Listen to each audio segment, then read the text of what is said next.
Hello, welcome to the Jacksonville History Show. I'm Emily Rutherford-Liska, Executive Director of the Jacksonville Historical Society. This is the show where we analyze and celebrate Jacksonville's unique history. And I have the man with me whose name is synonymous with Jacksonville history. So you already know that guest is Dr. Wayne Wood. Wayne, hello and welcome to the show. Thank you, Emily. It's a pleasure to be on your show again. Well, this is the show where I just get to sit back, relax, and have fun, because you will say it all. You have done it all when it comes to Jacksonville history. And on this show, you have a fabulous potpourri of history information for us. But you're going to start with something that certainly is intriguing to me. I haven't seen this presentation, and it's called, as your unique presentation might be, History Mysteries, and I'll let you take it from there. Well, I'm not a historian. I'm actually majored in English in college and went into optometry school. So I came to Jacksonville and became fascinated by its rich heritage and history. And that led to us deciding to write a pamphlet about Jacksonville history, which took 12 years, but gradually became Jacksonville's Architectural Heritage. And there it is. A 434-page book. And this guy's no longer a teenager. It's Yes. 21 years old. Congratulations. Well, thank you very much. And a perennial bestseller. Well, it was a wonderful project to work on, and we had certainly hundreds of people throughout the community to work on it. But in doing all that studying, we found a lot of little facts and odd things that didn't quite fit in the book, and I'd like to share some of those with your audience today. And so I call this little tour History Mysteries, Oddities and Quirks in Jacksonville History. And so let's begin. Okay. Let's take a tour back in time and see some of the interesting features of Jacksonville history that you may not have known about, and I certainly did not know until I began this research. I wish I could take your viewers out on a whole tour of Jacksonville and go back through time, but instead we'll get on this ancient tour bus and take a trip back through the memories of Jacksonville's quirks in history. Certainly the most unusual and amazing building that I think has ever been constructed in Jacksonville was the Subtropical Exposition. This was built in 1898 on Main Street and was the talk of not only the town but also of the country. It was like a small World's Fair to tout Jacksonville's winter wonderland and to draw tourists back to Jacksonville who had stopped coming. The President of the United States came here with his child bride to inaugurate this huge building that had a 2 or 3 year run. Unfortunately, a yellow fever epidemic cast a pall on Jacksonville and people stayed away. Shortly before that, this building was built in Riverside, actually it was in Brooklyn at the time, about where the Florida Times-Union building is today. It was a hotel and is the last remaining hotel in all of Jacksonville's tourist era. Probably dates to about 1858, we now understand. This building was put on a barge in 1912 and moved down the river, this huge 3-story Second Empire-style building, and now sits on River Boulevard, where it is amazingly out of time. We also found out that Mary Todd Lincoln, the widow of Abraham Lincoln, came and stayed in that building. One of my favorite downtown buildings has a wonderful story, is the Otis elevator building. When this was built in the 1920s, it was surrounded by Jacksonville's new skyscrapers, and its elevators were used to get people up to the top floor. But ironically, this building is one of the very few one-story buildings built in this entire era in the 1920s in all of Jacksonville, an elevator building. One of Jacksonville's most precious landmarks is the monumental Classic Revival Union Terminal train station, and we're so proud of this building because it does reflect the fact this was the largest train station in the South when it was built. And you see here the picture at the top, you would think is a blueprint of the building, but no, it's not. That's actually a picture of Penn Central Station in New York. The New York architect cribbed the design from Penn Central Station, built it in Jacksonville, thinking those rubes down there won't ever know the difference. And it's Jacksonville's plagiarized train station, although our train station still exists, and Penn Central Station has long been torn down. That's right. Probably the most colorful character in Florida architecture, and certainly that ever came to Jacksonville, was Addison Mizner.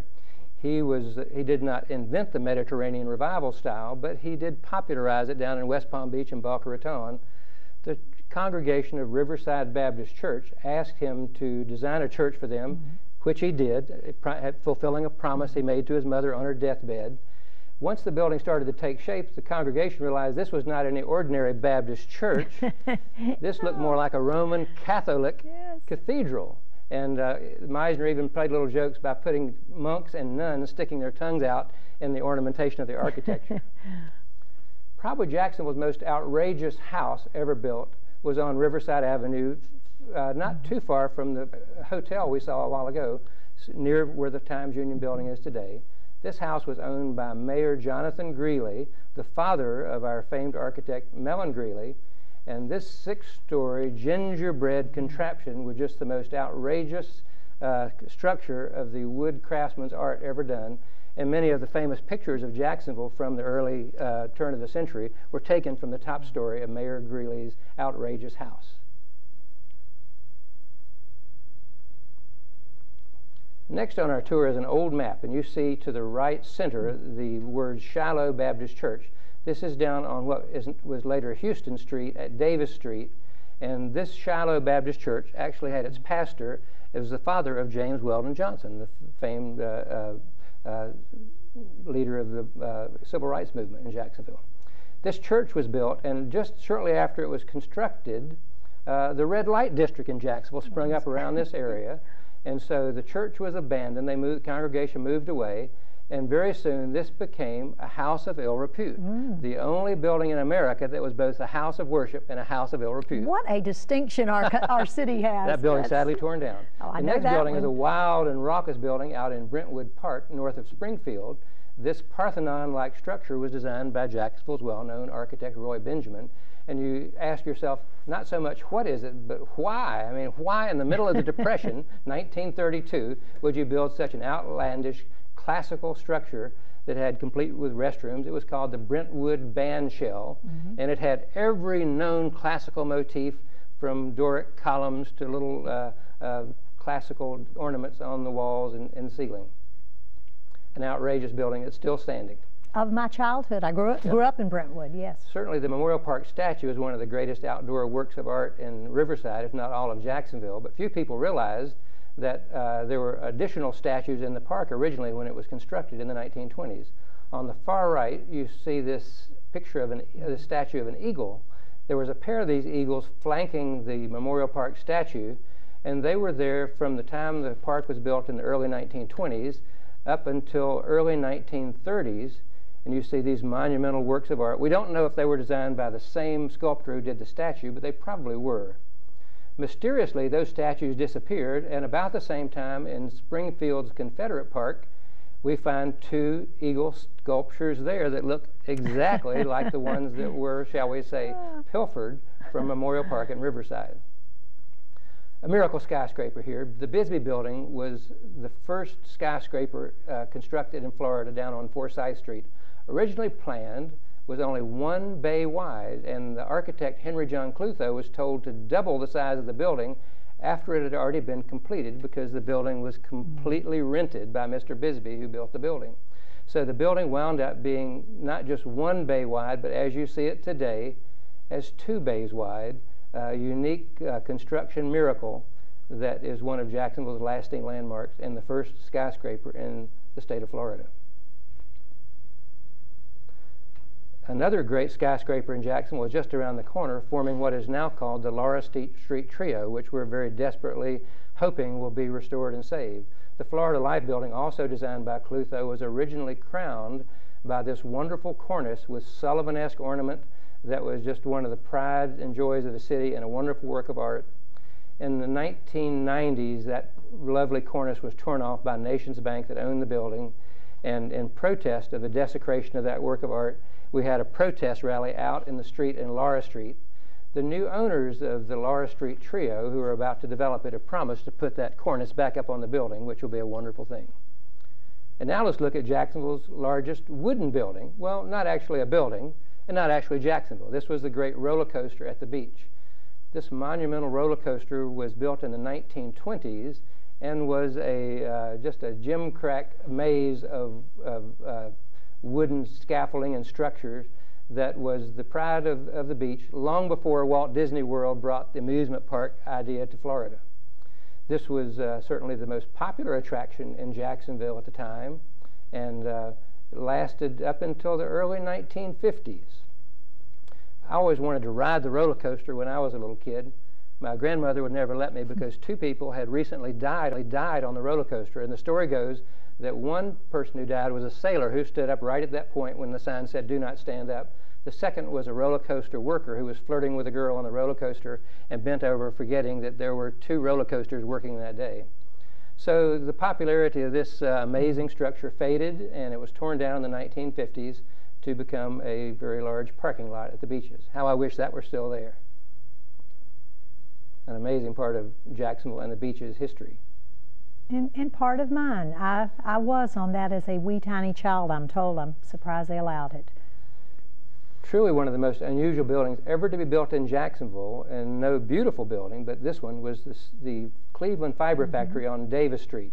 This is a 3-story building, and you may not get that from looking at the picture because it looks like a 2-story building. Well, we are standing to take this picture on a big platform 12 feet above Davis Street. This is a 3-story building with a drying platform where they dried the moss, and this is where the Great Fire of Jacksonville started. And these big beds of moss, one of them caught on fire on the 3rd of May, 1901, and the ensuing inferno that swept across the city charred an area of over 2 miles and was one of the largest city fires in the history of the United States. The fire was so intense that the glow in the sky could be seen in Savannah, the smoke could be seen in North Carolina, and it was truly the greatest disaster in Jacksonville's history, but also allowed the rebuilding of downtown.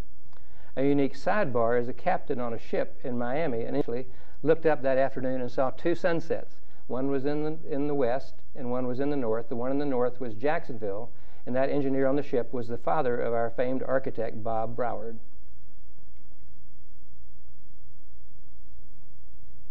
We're soon going to be celebrating the 110th anniversary of the Great Fire.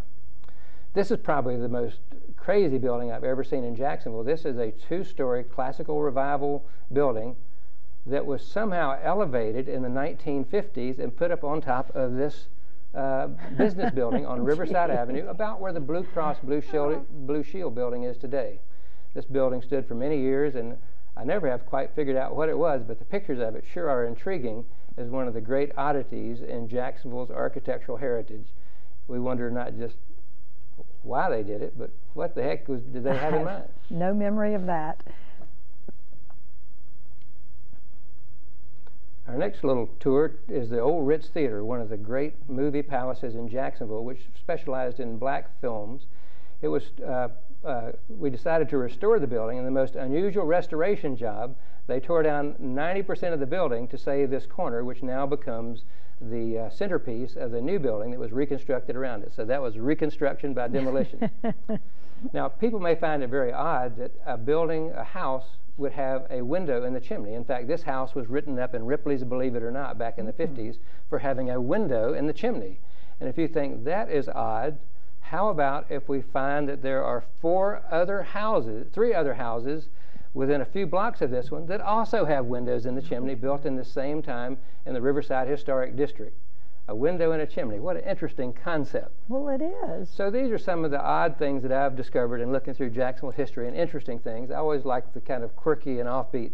But Jacksonville's architecture certainly is a fascinating subject, and I hope that our little talk here today will stimulate your viewers to go out and not only read Jacksonville's architectural heritage and the other wonderful books that are available on Jacksonville history, but to drive around the city, look at the historic districts in Springfield, San Marco, and Riverside, Avondale, and downtown, and see Jacksonville's history close up.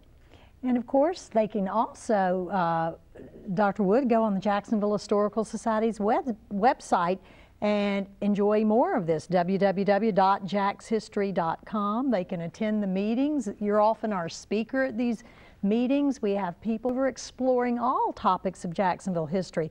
I have to congratulate you on that, right down to the detail of your subtitles, Terminal Plagiarism, the one-story story. I loved it. It was really fun to see. And what we're going to do, we're going to take a break now, and when we come back, you're going to update us on a lot of special history events happening right now and a little bit from the past. So if everyone will stay with us, we'll be right back.